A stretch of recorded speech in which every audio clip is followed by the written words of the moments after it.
room. I cannot disable it. We are live and people are in the meeting successfully. Okay.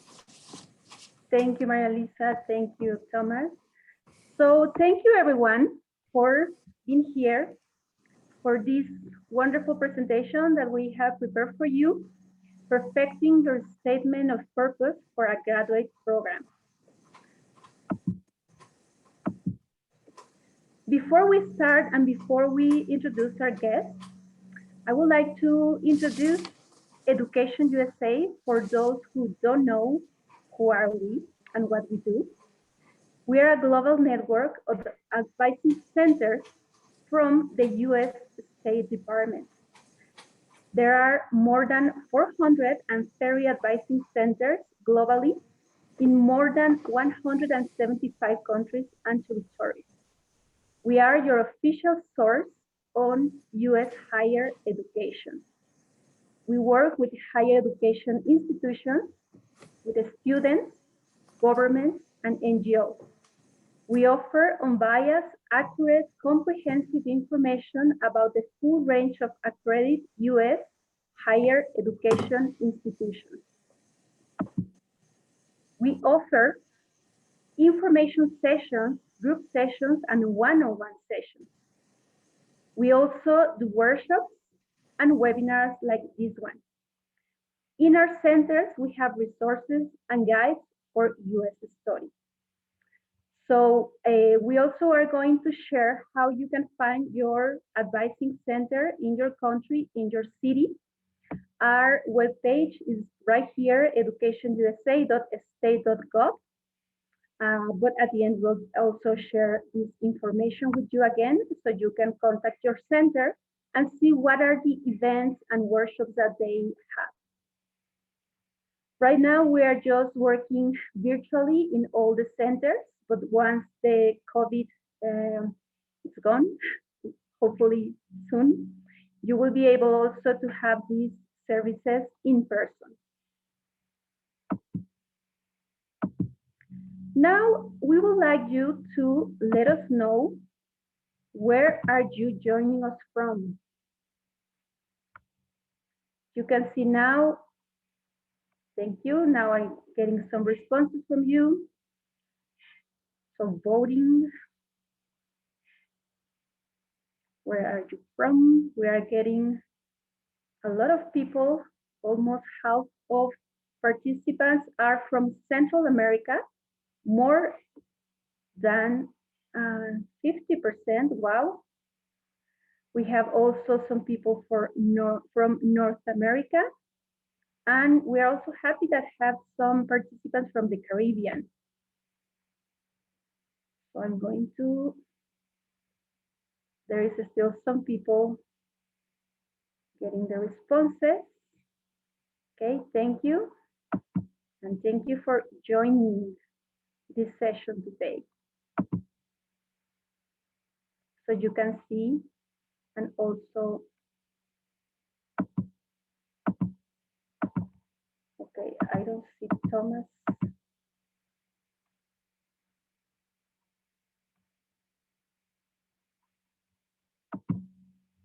I think he had a trouble with the internet. Okay, so I'm just going to stop sharing here. And we are going to wait for a couple of minutes to get Thomas back. He was here and he left.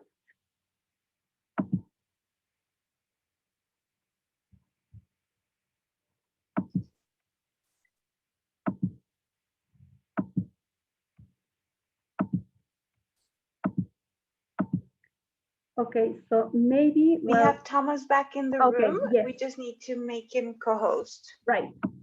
Thank you, Maria Lisa.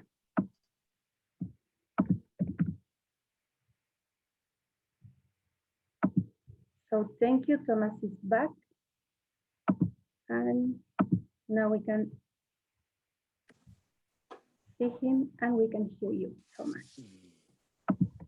Okay, so Thomas Actually, we worked together here in Mexico while he was a Garcia Robles Chair in U.S. Studies, Fulbright grantee. That was last year in fall 2019. So we met in Puebla. He is also professor of English at the University of South Florida. And Thomas, the floor is yours.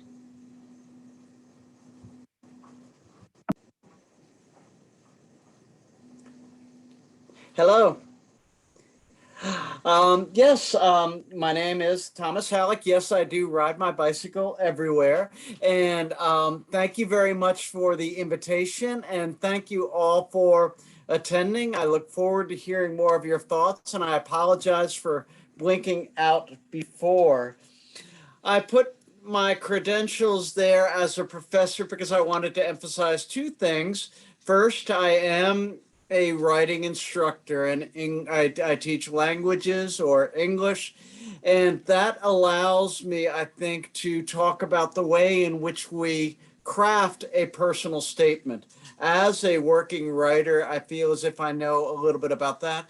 And then the second, when I was at UDLAP, when I was where I taught in the languages department, I got a chance, an opportunity to work very closely with students in the United States. And I'm sorry, with students from Mexico, and understand the differences between teaching in the US and teaching in Mexico. And that gave me some perspective, and I hope to share that with you today. Elvira, can we have the next slide? So let's talk a little bit about a personal statement and what it should do. How were you able to achieve your current goals? Did any past events or factors influence your education or professional development? What is your stake in the conversation? Meaning, why are you interested? Where are you coming from? And why do you want to attend this particular school or this particular university? What a statement of purpose does, sometimes called a personal statement, sometimes called a statement of purpose, is it allows you to bridge personally your own perspective, your own background, and the goals of the university, or what you hope to get out of that. It really allows you to make that connection with the people who are going to be reading your application. Think of it in some senses as going into a party. How would you, as you go to this party or this cocktail reception, how would you like to be introduced?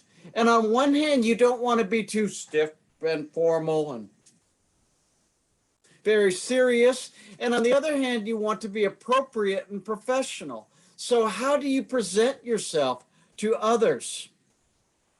Let's go to the next statement. Next one, what does the statement of purpose look like?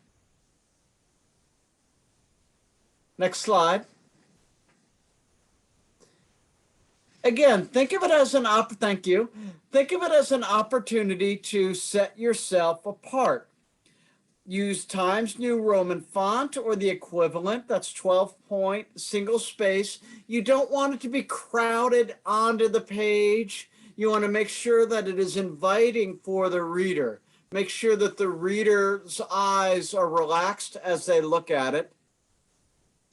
The length will vary. Sometimes it's 1 page, sometimes it's 2 pages, anywhere between 500 and 1,000 words. But the most important thing here is the blocked off part. Set yourself apart. By non-generic, that means what have you done?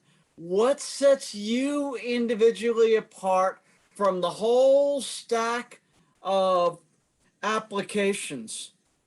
So on one hand, it could be analytical, but it also should be personal. It needs to come from some sort of individual voice. What is unique about your application? What is unique about your background? That's the important thing. How can you transition between your personal life and your scholarly and professional life. With that in mind, I would like to look at a statement of purpose by actually one of my former students, Martha Cantor. And let's go to the next slide. The example, and the next one. And I'd like to look at this. We'll read it out. I'll read it up quickly. Freedom's just another word for nothing left to lose. Nothing don't mean nothing, honey. It ain't free. Can we have a chat or a show of hands? How many people here know this song? Give me a thumbs up if you or a chat if you know that song. It's a famous song from the late 1960s, early 1970s by Janis Joplin. Freedom's just another word for nothing left to lose. And in this case, the student, Martha, talks with and takes an item of popular culture that almost everyone in the United States knows. And she establishes a very folksy, very personal, very individual, very informal ground. Okay. Then what she does is she goes into academic. So if you notice, freedom, just another word for nothing else to lose. Then she talks about how Janis Joplin died of a drug overdose.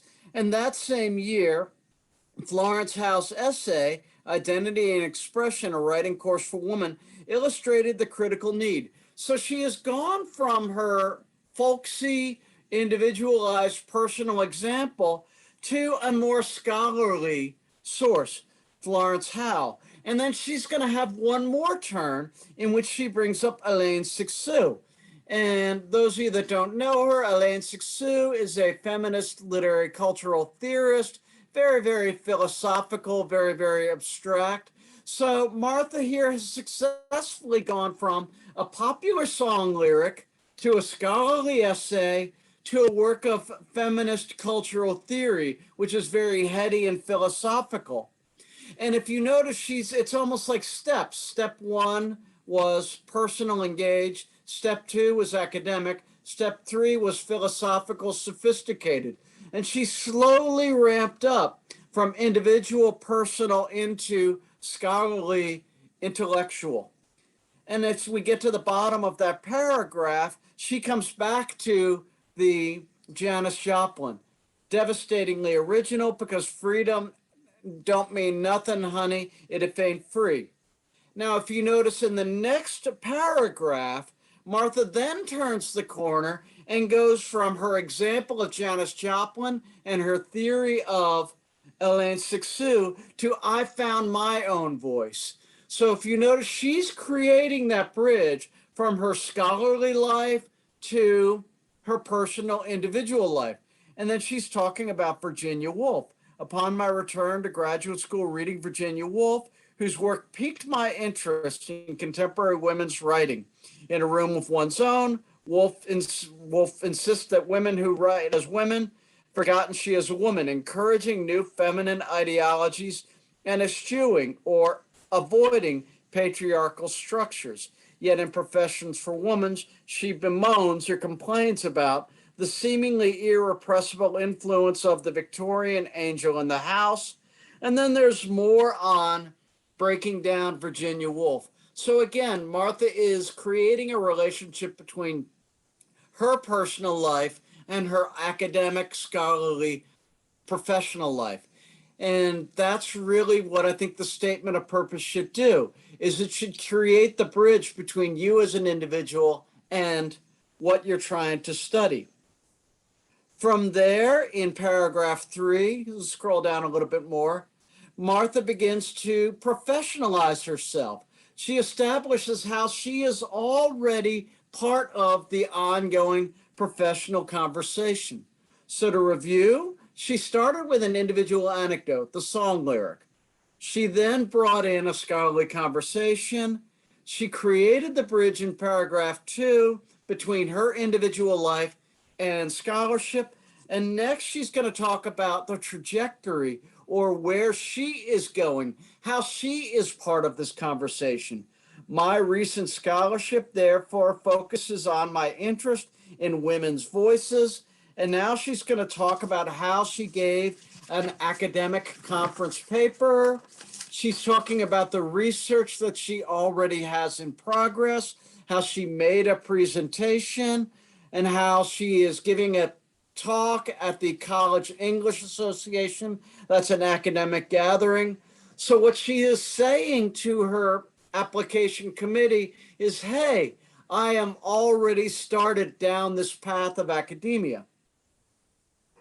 In the final paragraph, the rhetoric and composition track, she is singling out exactly why she wants to go to this particular school. Why does she want to go to Florida State University? And she's saying, this is why I want to go to this specific school. She says she wants to work with Christy Fleckenstein and Kathleen Yankee, who she met at the previous conferences, and how she wants to continue to develop that. So if you notice, Martha has talked about her own experience and said, I want to work with these particular people. So she is anticipating the perspective of the reader. She's anticipating where the committee is coming from, what their perspective is, and explaining how she will fit into that slot. Now, as she carries on, if you notice at the very end, she circles back. She loops back to her original song quote of Janis Joplin and talks about the importance of how she wants to be a continuing part of this search for women's voices, and comes back to her initial example of Janis Joplin and being devastating original, and the quote, freedom don't mean nothing, honey, if it ain't free. So there's a circularity to it. She comes back to her touchstone. It's almost like a theme. So there's a lot that we can take from this, but the thing that I want to emphasize is she starts with a personal anecdote. She bridges from the personal anecdote to her scholarly life. She introduces her theoretical or academic or scholarly background. She then shows how she is part of the conversation already, how she has been professionalizing herself. And in the end, she explains how and why she wants to be part of this particular program and what she hopes to accomplish. And in the final turn comes back to her original quote. She has accomplished an enormous amount in just 1,000 words. She has covered a lot of ground. And that didn't just happen. And now I would like to go through some of that. Go to the next slide, please. To questions to ask yourself. And these are some of the questions that I would like you to think about. What sets you apart from other applicants? What is your first story? What first caught your interest? So Martha talks about A Room of One's Own and Virginia Woolf.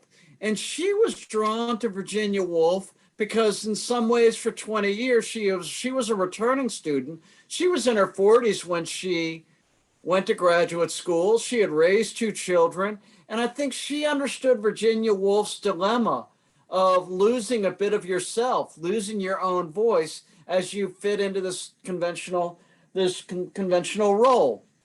I have a friend, Richard Franz, who is a herpetologist. And Dick Franz, Richard, tells the story of getting on the bus in Baltimore, Maryland, where he grew up in a city, and taking the bus out into the bays of rural Maryland, and how he used to go on these adventures. My wife, Julie Armstrong, is a scholar of civil rights literature in the U.S. South. And she is now writing about her aunt was on the jury that put away the bomber. I don't know if you know the story, that killed 4 girls at 16th Street Baptist Church in Birmingham, Alabama in the 1960s. Her aunt was on the jury, And of course, her aunt being on the jury affected why she became a scholar of civil rights. So again, you may talk, my friend Dick might talk about as a child taking the bus from downtown Baltimore out into the country to collect turtles. Julie would talk, my wife, Armstrong, would talk about growing up in Birmingham, Alabama, that she grew up with the civil rights movement. And then what have you learned so far and how have you participated to this point? What are your future goals? Now, what we would like to do, we're on the same page, right? We're together, right? Is we would like you guys to go into breakout rooms, and I would like you to brainstorm now. Take about 5 minutes, and I want you to think, what is your personal stake? What are some stories that you could tell? Why do you want to be a veterinarian? Why do you want to be a physician? Why do you want to get an MBA? Why do you want to become an attorney or be an astrophysicist? Or if you are lucky, a literature professor? Why do these things appeal? And what is your story? The question I'd like you to ask is there a way in which you can present your individual story that is both professional and personally connecting? So we're going to take a few minutes and go to the breakout rooms, correct? Yes. So if you would like to take a screenshot or a photo with your camera so you have the questions handy, that will be great. You will have 5 minutes. I will tell you when there is 1 minute left. Make sure that everyone has a turn to talk maybe for just a minute, and we are ready and you are going to your groups now.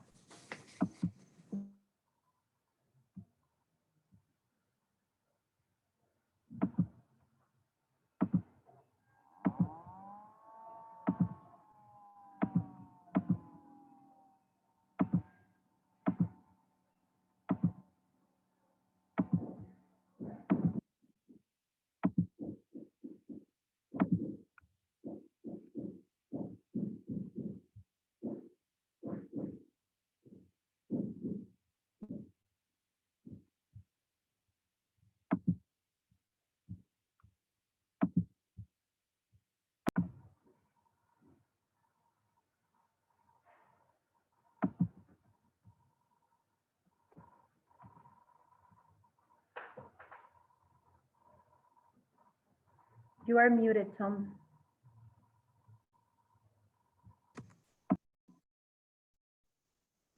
Okay, so I hope would anyone like to on the chat share some of the things that they wrote about? It'd be a little fun to hear some of the things you talked about.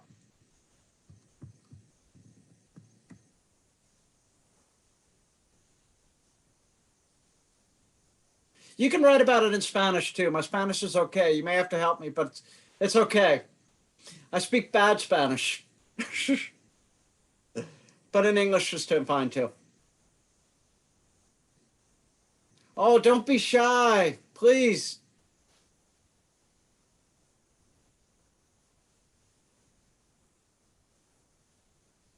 I'm going to call on names. Okay, Anna, you may have to write.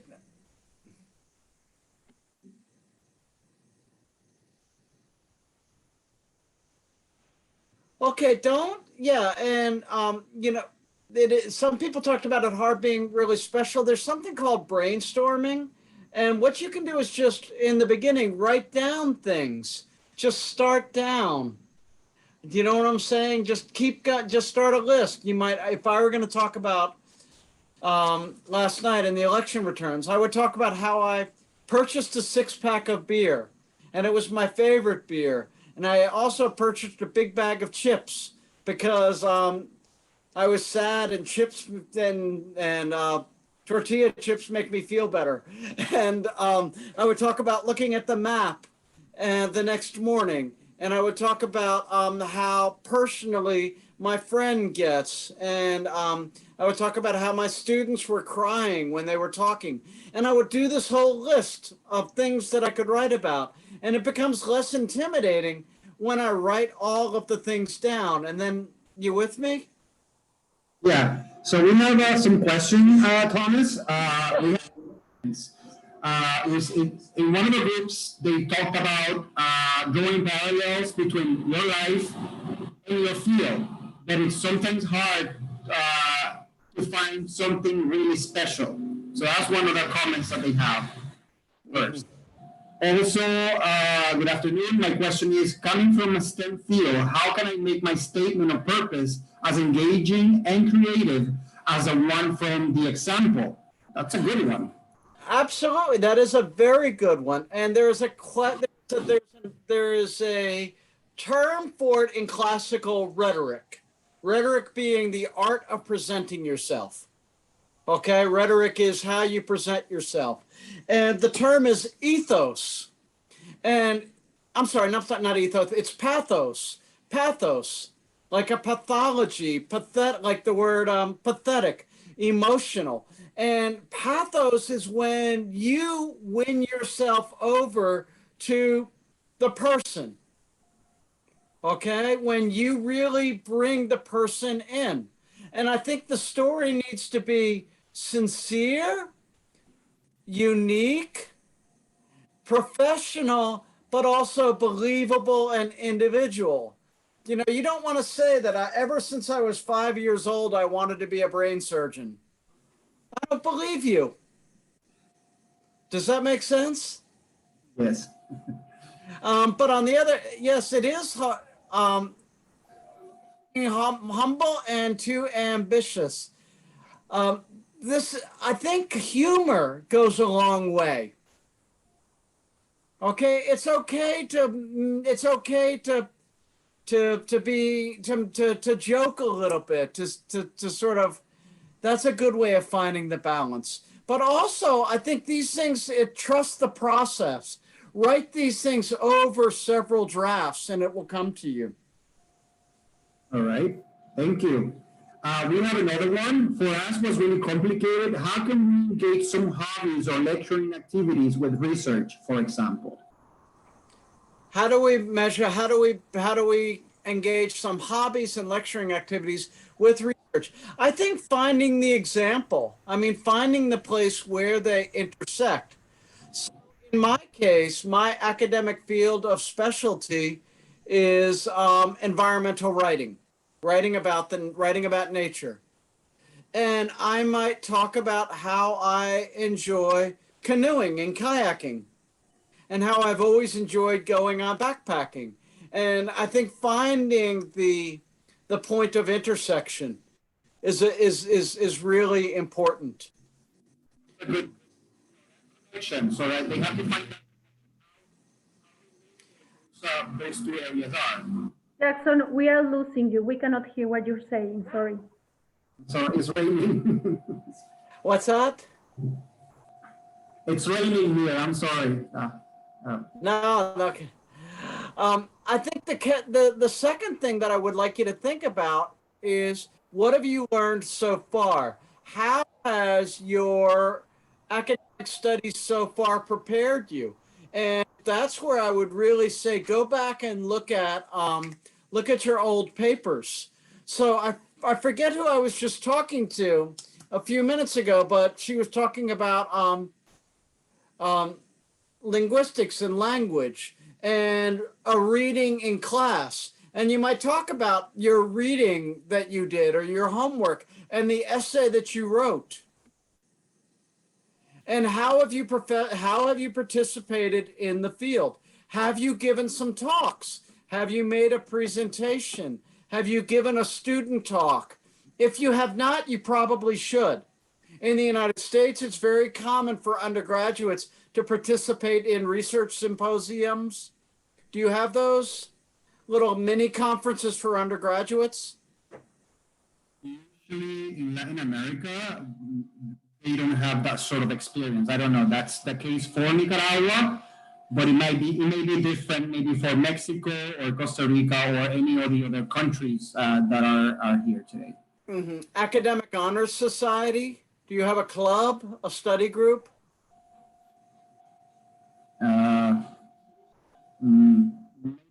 Some of the institutions, universities, there might be, yes. Yeah, sorry. No. Thank you, Jackson. Even if you, if you're going to be a veterinarian, if you go to veterinary medicine, do you volunteer at the animal shelter? Does that make sense? You know, if you are a medical profession and want to be a doctor, have you been working at the hospital? Excellent. I have an interesting question here. It says, how do I relate my job experiences with the academic degree if my working experience is diverse? How do we? I didn't see the question. Chris, could you repeat the question, please? How do I relate my jobs with my academic degree if my working experience is diverse? Yeah, I think in some you want to try and connect it as much as you can. By the way, if you can't connect it, that's all right. When I was up until I was 25 years old, until I had my PhD, I was an office assistant. I typed documents for Pfizer Pharmaceutical Company. And I don't really think that has anything to do with my career. And I didn't mention it, but I think it's okay to get away from that. You can also you can also begin to establish, you can set them off with one another. Is there a job that you're looking to move beyond? Is a great way to think about it. Is the job a springboard? I think the main thing is showing you know where you're going, but being honest and really having a clear goal. And let's go to the next slide. How do I start? Excuse me.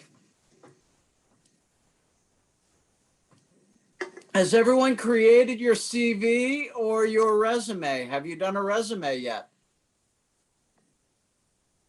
That's important. The second thing that I would like you to think about is starting early. Now, I hope you were impressed and got a lot out of that statement of purpose or personal statement that we read from Martha. Do we get a thumbs up in the chat? Did you think she did a good job? You can use the chat if you think she did a good job. I have a secret for you, and that is this was her second version. She applied for graduate programs 1 year before, and she didn't get accepted into any of her graduate schools. And she went back a second time. And this is very, very important. Thinking about how graduate school fits in your future and researching programs. She did something that is very common, and that is she wanted to go to prestigious university. Okay? She wanted to go to Harvard or Santiago de Compostela, or she wanted to go to the Sorbonne. And, you know, don't we all want to go to Cambridge University? Don't we all want to go to Harvard? And of course you should apply. And of course you should do your best. But in many cases, why do you want to go to Harvard, or why do you want to go to Oxford or Cambridge? Because I don't know, you saw a movie and it looked really cool, or you heard that that's the most prestigious school. And that's not always a good reason for going to that particular graduate program.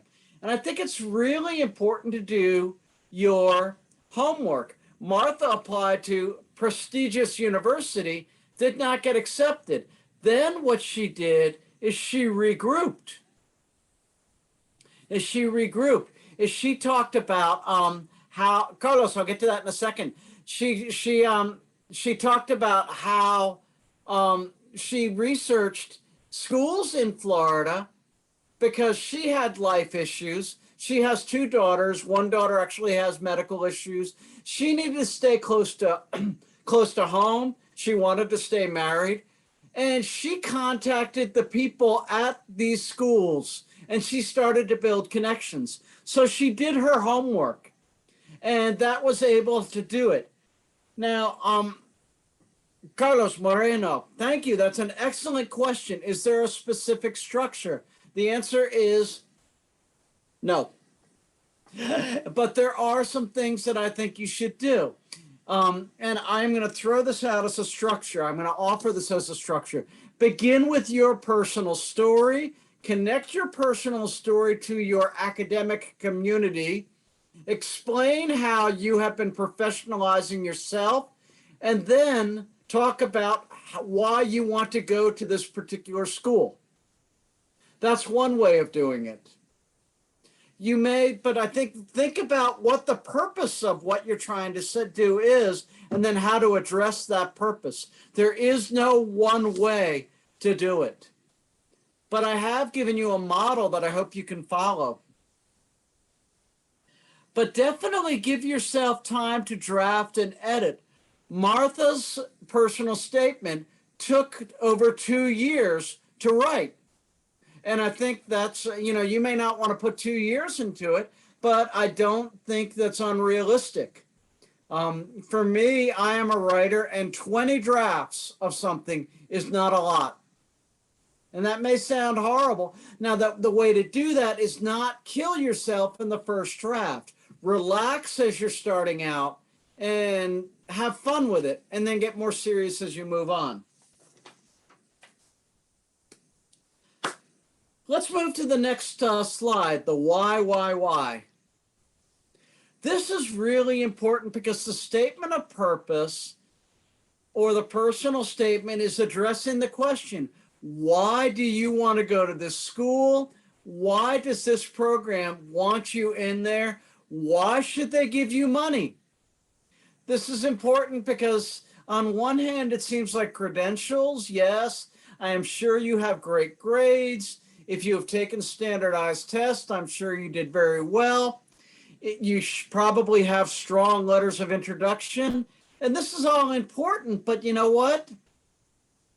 Everyone who is applying has good grades and good standardized test scores and strong letters of introduction. So this is the chance for you to make that connection, to build something a little bit more.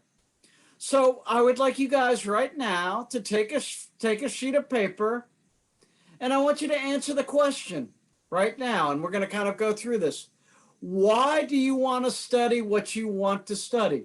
Why do you want to do this? So I would like you guys to take a few minutes, take 30 seconds, and write down, why do you want to study this?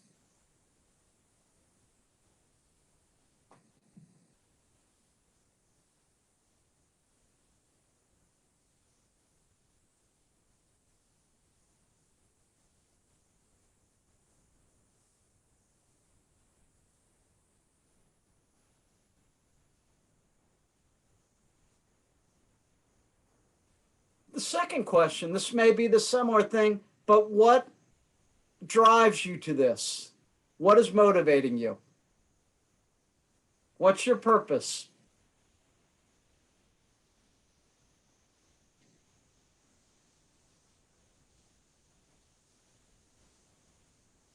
Lastly, why now?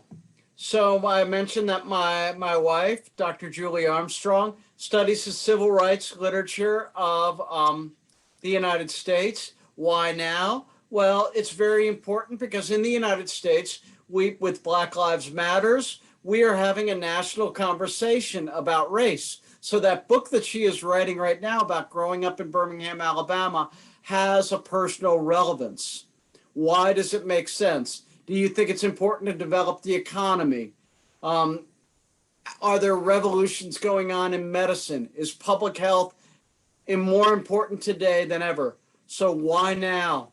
Why the United States? Why this program? So again, write down, get that.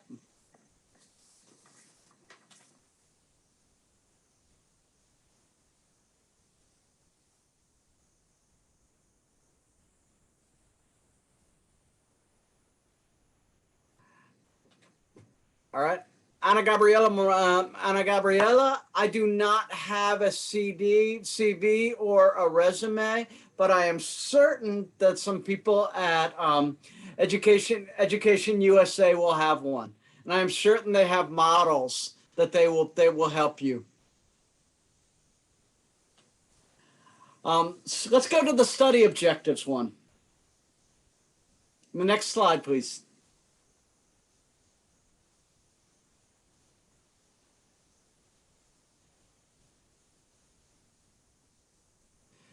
So again, one of the things that I think Martha did that was very, very strong is she situated her own voice within the study of rhetoric and writing and women's voices and feminism. That was very important. She was able to find a bigger issue than herself and slide herself into that program to justify. What I would like you to do is think about, as you pursue your own research project, why is it vital? And why is it important that it is being done right now? Now, I am going to speak right now as someone in the United States. You can probably answer that better than, when you think about it, you can probably answer that better than you think. Because in the United States, if you're coming from Guatemala or the Dominican Republic or Honduras or Mexico, most people in the United States are clueless about the Latin American world. That just is the fact. Now, that is bad for the United States, bad for me, bad for my culture, but it's actually to your advantage because you can explain why it matters. You need to provide background about your world to explain why it is important. So, for instance, if there is something about your culture that needs to be explained, the more detail you can say, the better. And what is your community? How are you gonna engage with the community?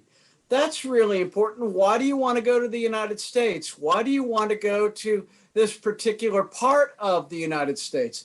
I think this is very important because the United States is a very different place. New York City is very different than the Midwest, which is very different than the Deep South, which is very different than Texas. And what do you hope to contribute? Let's go to the next slide. Questions to ask yourself. And these are just good general questions. What is unique about your application? Why are you asking this? Do you have realistic goals? Why do you want to do this? Is this sincere? Why go to the United States? And how are you going to carry this out? Now, the last one, write a unique essay, comes back to the final slide, write a unique essay, comes back to the final thing. Impress U.S. Admissions Office with your knowledge of a chosen field. And this comes back down to pathos. Is what you're writing real? Is it sincere? Are you connecting your individual life to your academic study and to a broader set of goals? And do they have this chance to learn from you? That is all I have for right now. To answer Julio, yes, absolutely. International studies, students from Latin America qualify as underrepresented.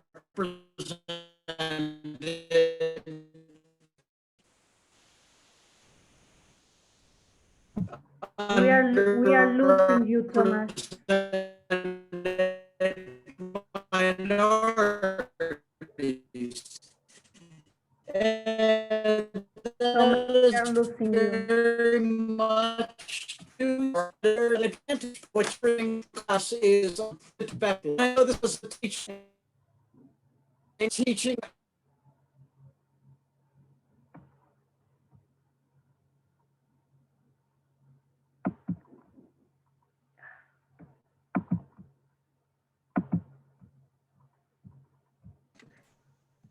Okay, Thomas, I think you're back. Okay, now don't. Okay. Yes. If I'm teaching a course, can you hear me? Yes, we can hear you now. Okay, if I am teaching a course in Latin American business and I have someone that has actually done business in Latin America and understands how things work, as a teacher, I can turn to that student. But I think also thinking about the community that where you live and really researching that community is hugely important. Now, I think we have about 10 or 15 minutes for questions. I also, Elvira, if anyone has any questions, can you please share my email with anyone that would like to have it? Maybe you can put it on chat. Thank you, Thomas. That's very nice from you. I will do that. And Jackson, if you receive some questions, and then we can go to the questions we have here. Okay. Should I be able to? Yeah. Definitely. I have some questions. It says, if is there a specific structure to create your statement of purpose? Pardon me? Is there a structure? Yeah. Is there a specific structure to follow? That is it. Thank you, Jackson. That is a trick question. That is a very difficult question because there is not really only one way of going about it. But I think the structure becomes evident if you think about what you want your statement of purpose to accomplish. Again, it's an opportunity for you to show where you are coming from as an individual and present yourself personally, show how you have been professionalizing yourself and why you fit into that program. So you could begin with the program. Or you might talk about how you do it is going to be different for everyone. I prefer to think of it almost like a very well organized play in football or soccer, right? I mean, if you have the ball, I apologize for using I apologize if this is sexist to use a sports metaphor, but if I am standing at midfield, the midfielder has maybe dozens of options, and I'm sure the team has practiced a half a dozen different plays. They may size up at that moment which play they're going to use. And each situation that they enter is going to depend upon which play to use. Am I making sense? A good football or soccer team isn't going to have only one approach from midfield. They're not going to win the game. They will have practiced a dozen different examples, and they're going to read that situation and act accordingly. Does that make sense? Yes. There is not a formulaic structure, but I think you could follow that model that the student has, starting with a song, starting with a story, starting with an anecdote, then explaining why that's relevant, and then digging into your academic background, and then talking about where you're going next. What drew you into this field? Where are you coming from? What do you want to do? That would be a good three-part structure. Where are you coming from individually? What drew you in? What has been your background so far? Why do you want to do what you're going to do? But that's not the only way to answer it. Right. Thank you. I hope that helps. Definitely. Other questions? What is something that a student can rarely express in their statement of purpose, but that is very important for universities to know? I think self-awareness is very important in a personal statement. I am going to point out, by the way, in the United States, it has been documented that women tend to undersell their achievements and men tend to oversell their achievements. And I don't think this is the time to be modest. You're applying for graduate school, you're applying for fellowship. If you can't celebrate your achievements, then how can you expect someone else to? So I would encourage you to set aside that modesty and that reserve and be bold. Okay. At the same time, a little humor can go a long way. I mean, that doesn't mean you're going to be goofy. That doesn't mean you're going to be silly, but being aware of who you are, a little self-deprecation. Does that make sense? Like it's okay to make fun of yourself a little bit. And that's one of those things that I look at. Whenever I read applications, I think on one hand, I told you not to undersell yourself, but there is a tendency to be self-important and to think that you have to write about the big, important issues. And I think sometimes it's good to start, it comes across as insincere. Does that make sense? Yes, sincere. That's one key word. I think sincere, yes. And can I feel your pulse? Does that make sense? Yes. Thank you. Should I be specific in my personal statement, or should I put more details in my study objectives? I always like details. I always like specifics. The more concrete and the more specific you can be. But the specific needs to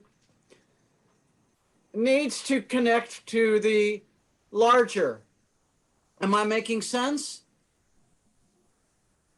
So let me give an example.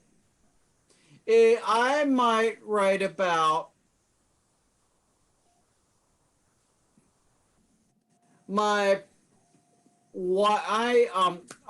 to come back to my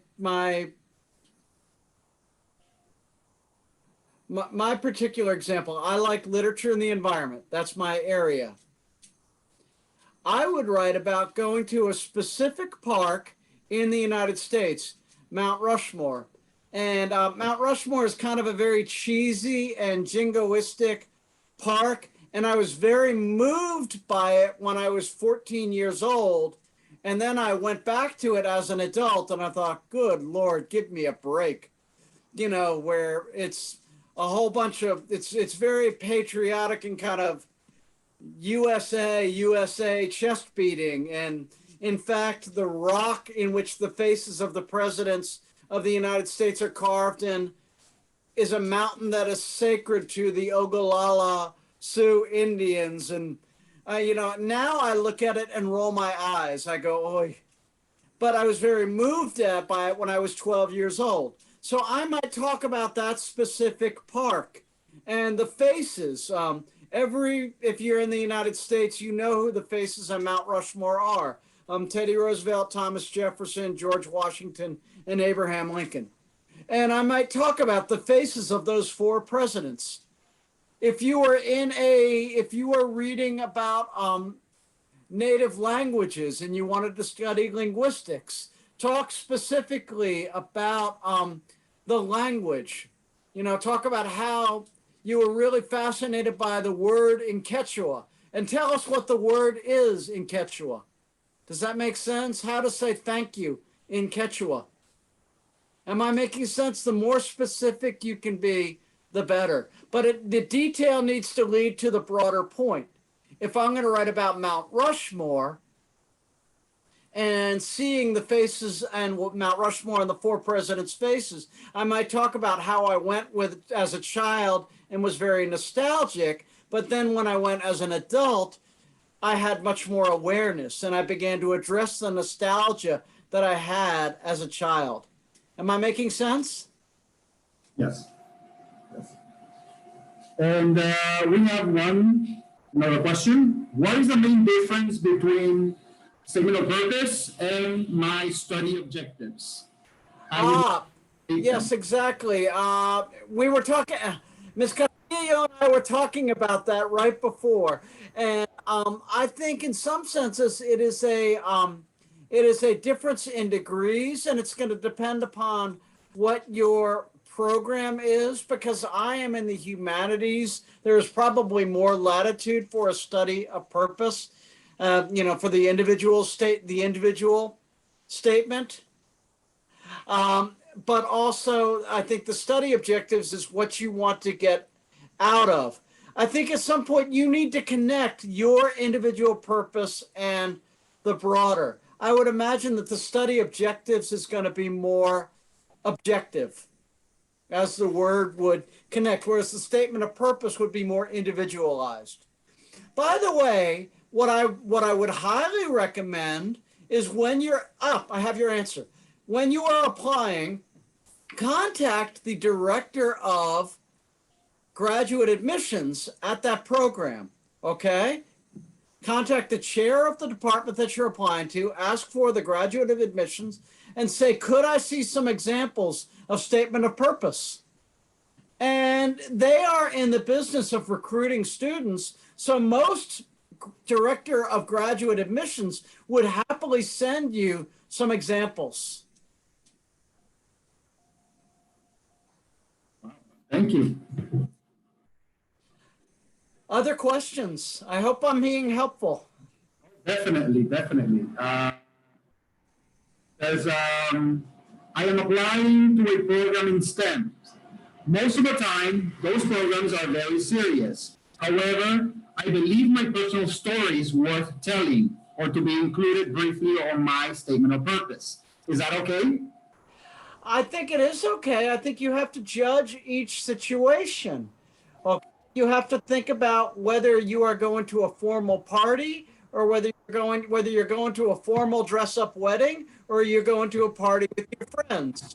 If you're going to the party with your friends, you dress one way. If you're going to the formal wedding with your family, you dress another way. So you have to read or understand or anticipate what the situation is. I think one thing that I would say, my experience as a U.S. English professor who has taught in Latin America, is that Mexico especially is much more formal than the U.S. That we're more comfortable with using the first person. Am I making sense?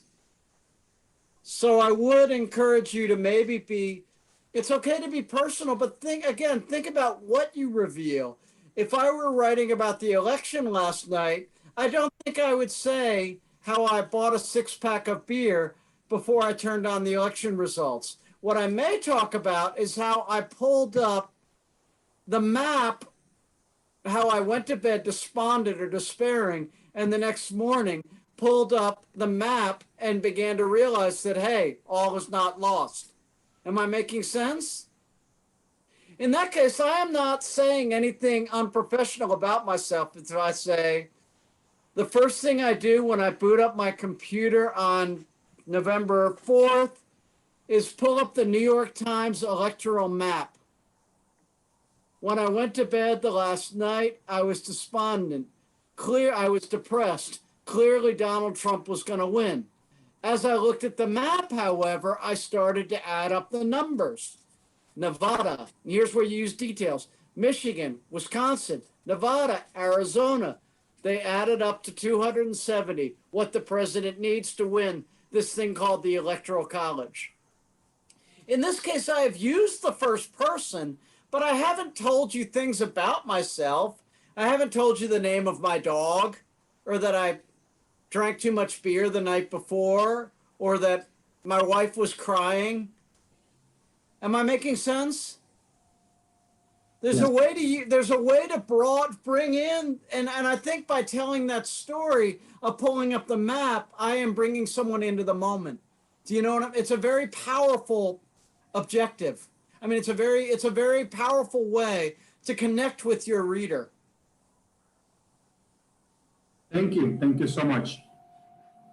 Thank you, Thomas. Again, I want to thank all your support for this webinar. I think the participants are very happy and interested in what you shared today. There are some questions about how you participants can get more support or resources. So 2 recommendations. One, I just sent a link for our page in Mexico, and I have to apologize because it is in Spanish, but the links will take you to resources that are in English. So we have resources for your statement of purpose, if you have to write a personal statement, a study objective, if you have to do your CV or resume. Also, all our webinars are recorded and we share them in our YouTube channel. Somebody asked if they are going to receive the link. Normally we do, we send to the registered participants this recording, but anyone can just watch these YouTube recordings from previous events. We just had a very deep webinar on CVs and resumes for those who are asking. We also, the resources are there. So Thomas, again, thank you very much. And thank you for being so open to receive emails from students. That's great. We hope you are not going to be inundated by so many emails.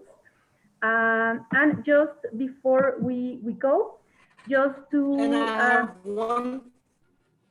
Can I make one piece of announcement? you're broken. Please feel free to reach out to the programs where you would apply. That's your best option. Thank you, Thomas, for that clarification and that idea for the attendance. And this month we'll have two upcoming events, one in November 9, the ABCs to a winning interview.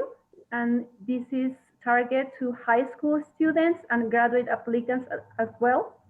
And in November 24, we'll have a session on the arts, stand out with your application. So we invite you to follow us in our social media so you can have more information. You can also send an email where you register. That is my email in Mexico. Also, the International Education Week is coming in November. My dog says hi to all of you. And thank you.